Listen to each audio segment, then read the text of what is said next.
Hello, everyone. Welcome back to Everyday English with Johnny, the show where we help you speak more naturally, understand real English, and feel more confident in everyday conversations. I'm Johnny. And I'm Rose. Hi, everyone. I'm really happy you're here with us today because we're talking about something I think almost every English learner has experienced. Absolutely. And Rose, before I tell everyone what today's topic is, I have a very simple question for you. Why do I suddenly feel like this isn't going to be a simple question? It really is. Ready? Okay, go ahead. What did you do yesterday evening? Yesterday evening, um, well, give me a second. Rose, Yes. what are you looking for up there? What? You've been staring at the ceiling for about 5 seconds. Is your answer written up there somewhere? Very funny. No, I'm just thinking. You're translating. I'm not translating. Rose, Okay, fine. Maybe I was translating a little. a little. Okay, a lot. First, I remembered what I did yesterday in my own language. Then I tried to turn that thought into English. Then I couldn't remember one word, so I changed the sentence. Then I started wondering if I should use the past simple or Rose, I only asked what you did yesterday evening. I know, and that's exactly the problem. Sometimes someone asks me a completely normal question, but inside my head, it suddenly feels like I'm taking an English exam. And if that sounds familiar to you, you're definitely not alone. Today's episode is all about how to think more directly in English and how to stop translating every single sentence inside your head. Konain, And please tell me you're not going to say, starting today, never translate again. no. In fact, that's one of the first myths we're going to get rid of. Good. Because if you told me to completely stop translating from this moment, I think my brain would just shut down. We don't want that. What we do want is to make English feel faster and more automatic. And by the end of this episode, I'm going to ask Rose another question like the one I just asked. Oh no, there's a final test? There is So I'm the student today? not exactly. Think of yourself as our brave volunteer. That sounds much better. And everyone listening can practice with Rose. We're going to give you simple exercises you can do during your normal day while you're making coffee, walking, cooking, commuting, or getting ready for bed. No special textbook? No, No 3-hour study session? definitely not. Okay, now I'm interested. Then let's start with the big question. Why does translating make speaking feel so slow? I think I know the answer. My brain enjoys making easy things difficult. Maybe, but let's take a real example. Imagine I ask you, are you free tomorrow evening? Okay, very normal question. What happens inside your head? First, I hear the English sentence and make sure I understand what you mean. Good. Then, Then, if I'm translating, I change the question into my language. then you decide what you want to say. Right. Maybe I think, yes, I'm free after work, but I need to go home first. And after you've created that answer in your first language, what happens? I have to build it again in English, and while I'm doing that, I might start worrying about grammar or vocabulary. Exactly. So one very small conversation can become a long mental journey. English comes in, your first language takes over, you create an answer, and then you rebuild the answer in English.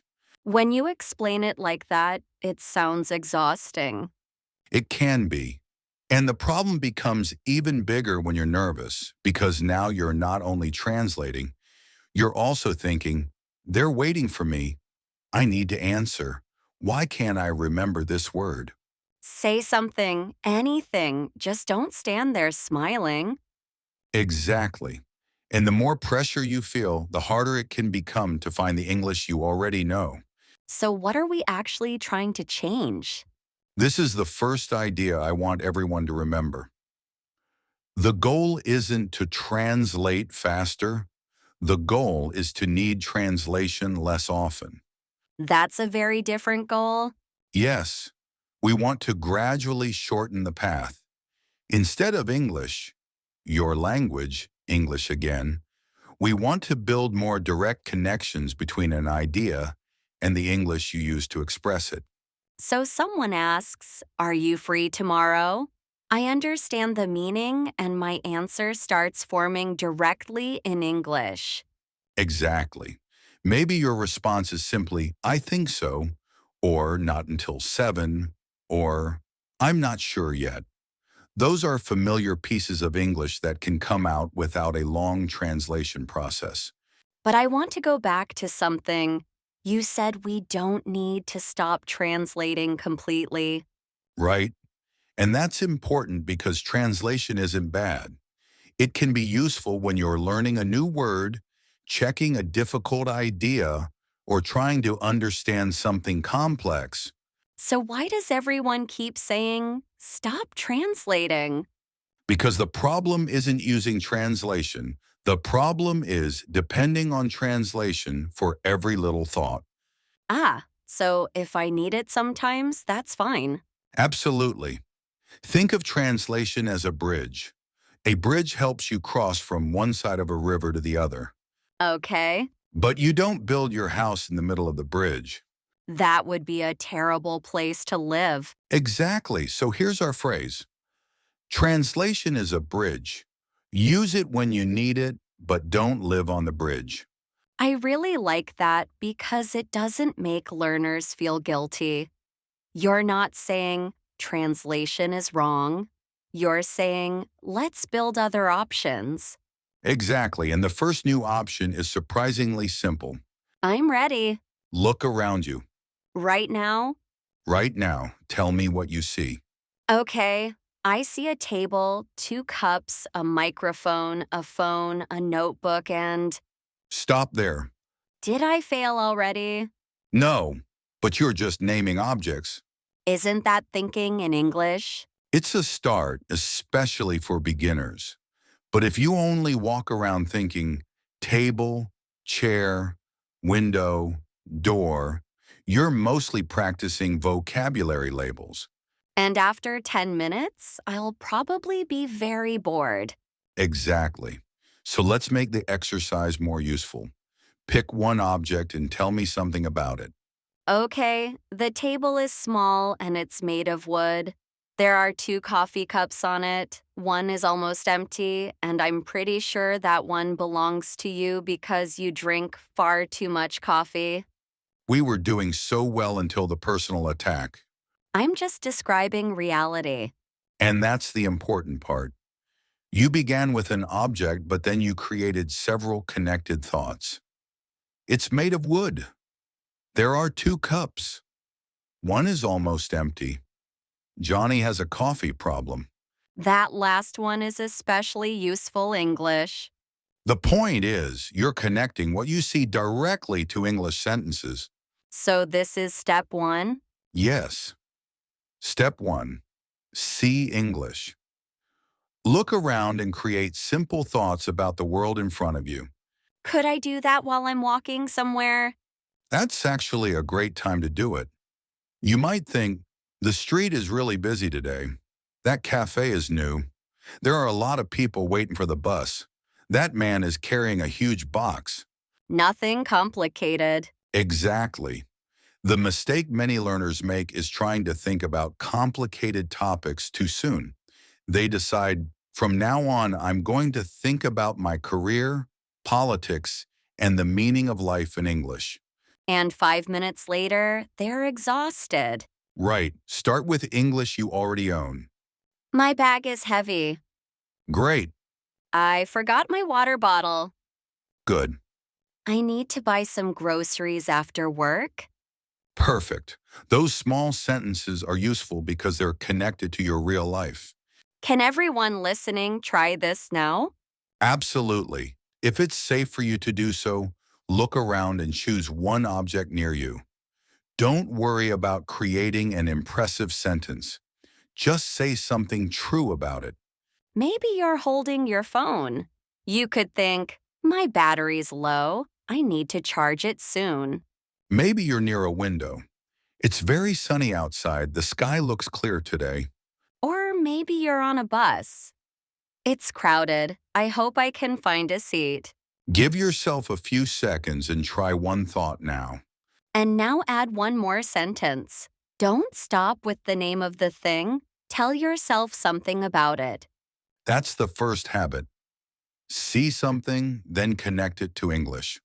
I like it, but I have a question. Real thoughts aren't always descriptions. Most of the time, I'm not walking around thinking, this wall is white. Exactly, which brings us to step 2, react in English. Now that sounds more interesting. Real thinking is full of reactions. We have opinions, we make plans, we get annoyed, we get excited, we wonder about things. So if I look outside and see rain, I don't have to stop at, it's raining. Right, that's the description. But your real thought might be, oh no, it's raining again. I didn't bring an umbrella. Maybe I'll wait here for a few minutes. That sounds much more like what happens inside my head. Exactly. Or imagine you're at a cafe and the coffee tastes terrible. Your real thought isn't usually, this is coffee. Hopefully not. You might think, wow, this is really bitter. Maybe I added too much coffee. I should have ordered tea. So we want English to become connected to opinions and feelings, not just objects. Yes, and this makes practice more interesting because now you can use English for the thoughts you're already having anyway. Let's try some situations. All right, situation 1. You make coffee. You're in a hurry.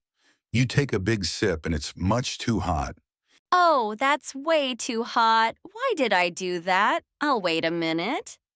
Perfect. Notice how natural that is. You reacted. You asked yourself a question. You made a little decision. Situation 2. You're walking down the street and you see someone wearing a jacket you really like. Wow, that jacket looks great. I wonder where she bought it. I'd like something like that, but maybe in black. Excellent. Now you're using preferences, curiosity, and imagination. Okay, give me another one. Your phone battery is at 5%, and you're still 30 minutes away from home. Oh no, I really need a charger. Maybe I should stop using my phone. I hope it lasts until I get home. Exactly. This actually feels less like studying and more like living my life in English for a few seconds. That's exactly what we're trying to create. And you can do it with emotions too. This is interesting because when I'm emotional, my first language usually appears instantly. That's normal. If you're surprised, angry, or excited, you don't usually stop and carefully choose a language.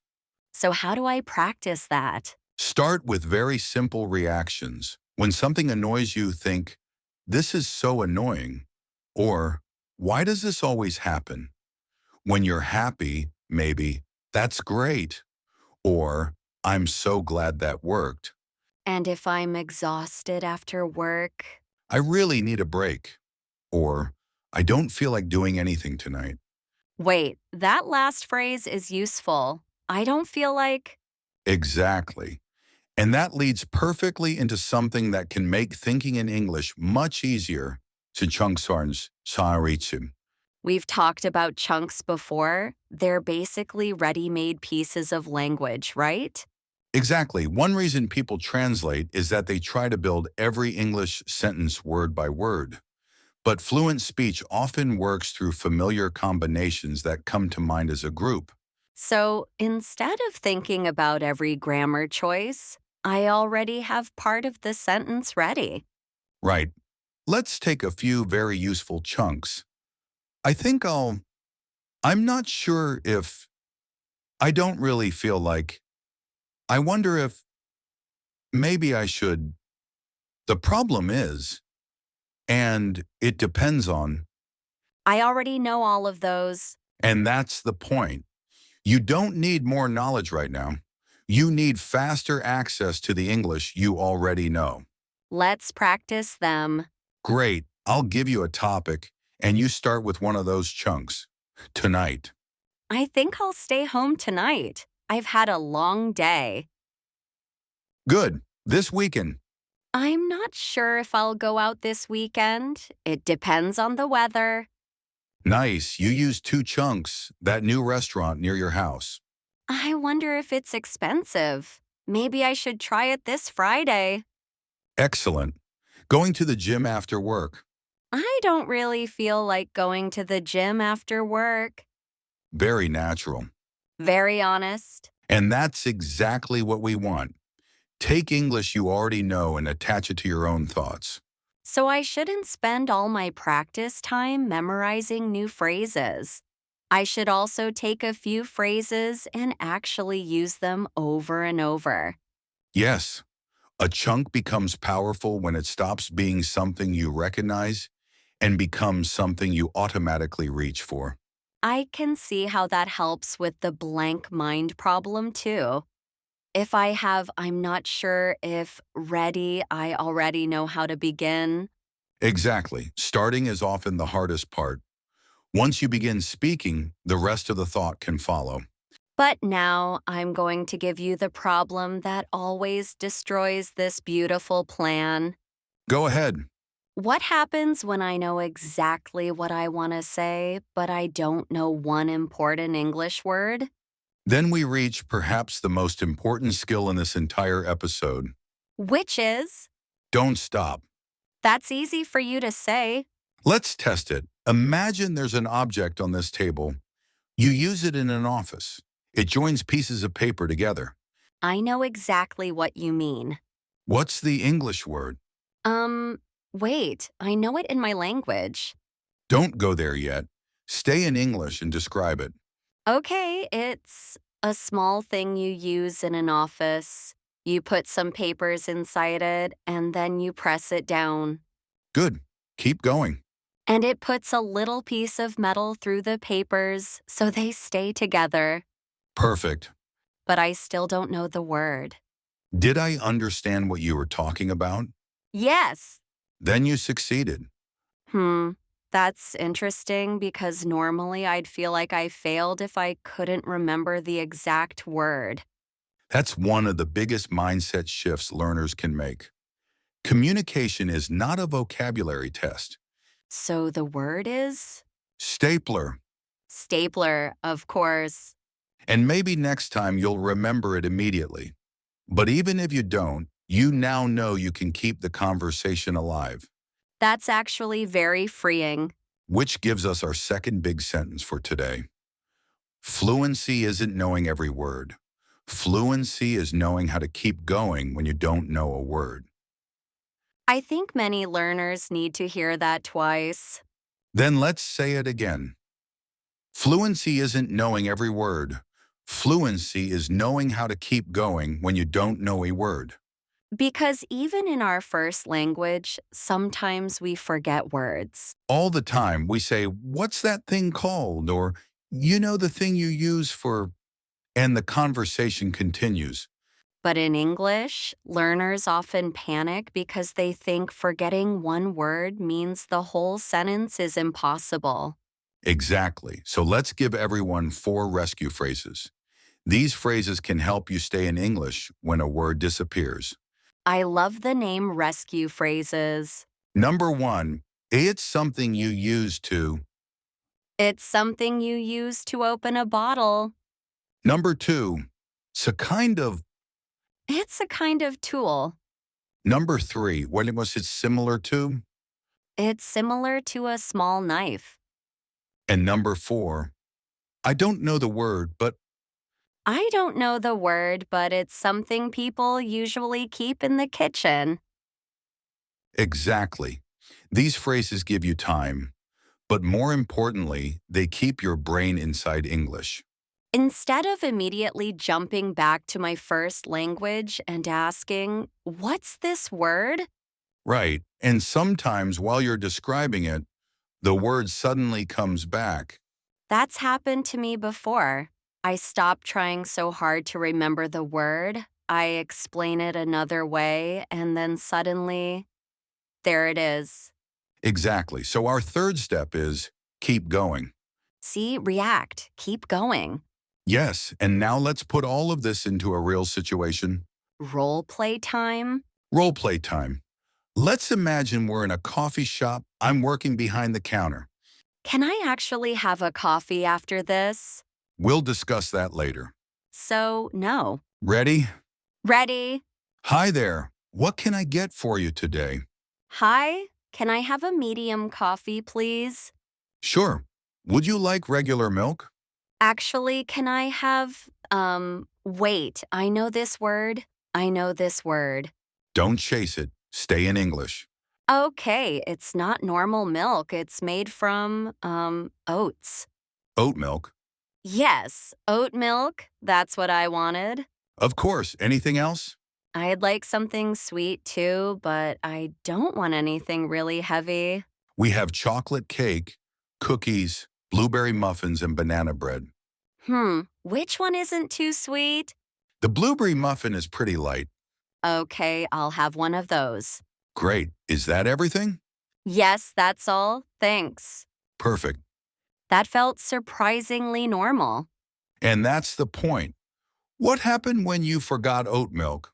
For a second, I wanted to translate, but instead I described it. It's not normal milk, it's made from oats. And I understood you immediately. Even before I remembered the exact phrase. Exactly. Real conversation rewards communication, not perfection. Let me give you one now. Okay. There's a thing I sometimes use when I take something hot out of the oven. I know what it is, but imagine I forgot the English word. Go on. It's soft. You put your hand inside it, and it protects your hand from the heat. En oven min rent til drenne worders serapopeden. Exactly. And even if I didn't know oven mitt, I could still explain what I needed. That's a perfect example. And every time you practice doing this, you become less afraid of missing vocabulary. Which probably makes speaking easier because I'm not constantly thinking, what if I forget a word? Exactly. Fear slows people down almost as much as translation does. Okay, we've practiced. Now I think it's time for everyone listening to join us. Absolutely. We're going to ask you 5 easy questions. If you're somewhere you can speak, answer out loud. If you can't speak right now, answer inside your head. And remember, don't try to sound advanced. Try to respond with English you already know. Question 1. What are you doing right now? Maybe you're sitting at home. Maybe you're walking. Maybe you're driving, cooking, cleaning, or taking a break. Give yourself 1 or 2 simple sentences. For example, I'm sitting in my room and listening to this podcast. I have some coffee next to me. Your turn? Good. Question 2. How are you feeling today? Try to say a little more than good or bad. Maybe I'm a little tired, but I'm in a good mood. Or, I'm feeling stressed because I have a lot of work to do. Your turn. Question 3. What are you going to do after this podcast? This is a good chance to use one of our chunks. I think I'll, or maybe I should. For example, I think I'll make dinner after this. Or maybe I should finish some work. Your turn. Question 4. What's one thing you need to do tomorrow? Keep it simple. Tomorrow I need to call my friend. I need to buy groceries. I have to finish a report. Your turn. And here's the last one. Question 5. What's something you're looking forward to? Maybe you're looking forward to the weekend, a holiday, meeting someone, finishing a project. Or getting home and doing absolutely nothing. That's a real goal. It is. Give your answer now. Nice. And if you needed a few seconds for some of those questions, that's okay. Absolutely. We're not trying to remove every pause from your English. Native speakers pause too. We're trying to reduce the long mental process where you build everything in another language first. So, how often should someone practice this? I like something very simple. 6 minutes a day. Only 6? Only 6. 2 minutes in the morning, 2 in the afternoon, and 2 in the evening. What happens in the morning? While you're getting ready, describe what you're doing or thinking.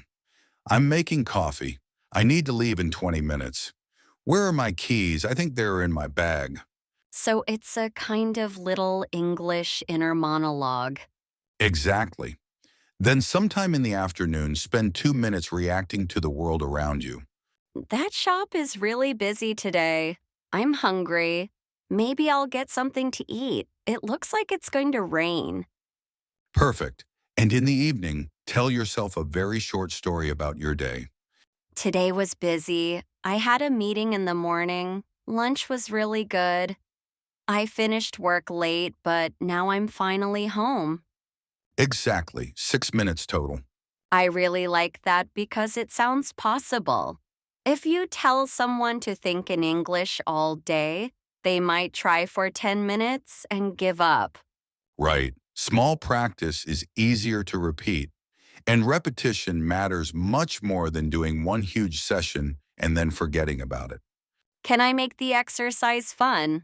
Please do. Sometimes when I'm walking, I like creating tiny stories about things I see. Not serious stories, just silly ones. Give me an example.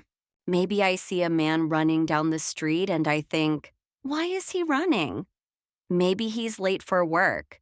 Or maybe he left his phone at the cafe. Or maybe he's being chased by a very angry goose. That escalated quickly. But I'm thinking in English. Exactly. And that's a great point. Thinking in English doesn't need to feel like homework.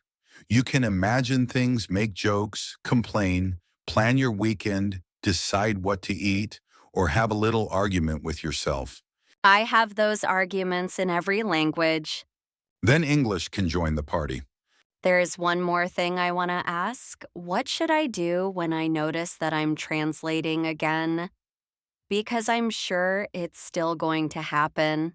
It will. And when it happens, don't treat it like a failure. Just notice it and ask yourself one question. Can I say this more simply in English? That's interesting because sometimes the reason I'm translating is that I'm trying to say something complicated. Exactly. Imagine you want to express, I'm considering whether I should continue my studies or start working immediately after graduation. Even that sentence makes me want to translate. So, simplify the message. Maybe I'm thinking about my future. I'm not sure what to do. Should I study more or should I get a job? Perfect. The grammar is simpler, the vocabulary is easier, but the meaning is still there. And once I've started, I could add more details if I want. Exactly. That's a very important speaking skill. You don't always need the most elegant sentence. You need a sentence you can actually say. So instead of asking myself, how do I translate this exact sentence? I can ask, what's the simplest way to express this idea? Yes, that one change can make conversations much faster. I wish I'd learned that earlier. I used to think speaking well meant expressing everything perfectly. A lot of learners do, but communication is flexible. If one road is blocked, take another road. Another bridge? We already have enough bridges in this episode. Fair point. All right, Rose, I think it's time. The final test. Exactly. At the beginning, I asked what you did yesterday evening, And you needed a long pause because you were building your answer through translation. I remember it was a beautiful moment. Now I'm going to ask you something similar. Don't plan, don't aim for perfect grammar. Just listen to the meaning and respond. Okay, I'm ready. What are you doing this weekend? I'm not completely sure yet. I think I'll stay home on Saturday because I've had a really busy week and I want to rest. On Sunday, I might meet a friend for coffee. If the weather is nice, maybe we'll go for a walk afterward. I also need to buy a few things for next week, so I'll probably do that in the afternoon. So know what's your wicked demands. Why are you looking at me like that? Did you translate? Wait, actually, I don't think I did. Exactly. That's strange. Good strange? Very good, strange. I wasn't trying to create a perfect answer. I just started with, I'm not completely sure, and then the rest came. And that's exactly why chunks help. You had a starting point. Then you used familiar English to continue. I think I might, maybe will, I'll probably. None of those phrases are difficult, but together they help you express a complete thought naturally. So thinking in English isn't this magical switch where one day your first language disappears. No, it's a habit built from lots of small moments. Seeing something and describing it, reacting in English, using familiar chunks, simplifying difficult ideas, and continuing when a word is missing. Which makes the whole idea feel much less impossible. Good. Then let's finish with the 3 steps we want everyone to remember. Step 1. See. Look at the world around you and create simple English thoughts about it. Step 2. React. Don't just name things. Express your opinions, emotions, plans, and questions in English. Step 3. Keep going. If you don't know a word, don't freeze. Describe it. Simplify the idea and continue speaking. And remember our bridge. Translation is a bridge, Use it when you need it. but don't live on the bridge. Perfect. So what's our homework? For the next 7 days, try the 6-minute English thinking challenge. 2 minutes in the morning. Describe what you're doing.